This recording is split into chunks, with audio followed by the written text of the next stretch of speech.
नमस्कार मित्रांनो, आज सकाळी बरोबर 6 वाजताच आपल्या कामाला सुरुवात झालेली आहे. तणनाशक मारतोय आपण कापसामध्ये शिपावर. हे अनिवडक पद्धतीमधलं तणनाशक असल्यामुळे आणि आपलं जे तण आहे ते आपल्या कापसापेक्षा उंच झालेलं असल्यामुळे आपल्याला सकाळी अगदी शांत वातावरणामध्येच फक्त फवारणी करता येते. कारण थोडी जरी हवा सुटली तरी हे तणनाशक आपल्या कापसाच्या झाडावर उडण्याची शक्यता असते. त्यामुळे आज सकाळी सूर्यनारायणाचं दर्शन शेतातच घेतलं आणि हे तणनाशक मारणं आपलं आता चालू आहे. मित्रांनो,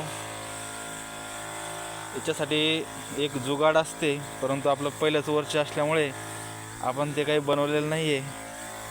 त्यामुळे आपला थोडासा त्रास होतोय, परंतु यातून भविष्यातील फायद्याचा विचार केला तर हा त्रास आपल्याला काहीच वाटणार नाही.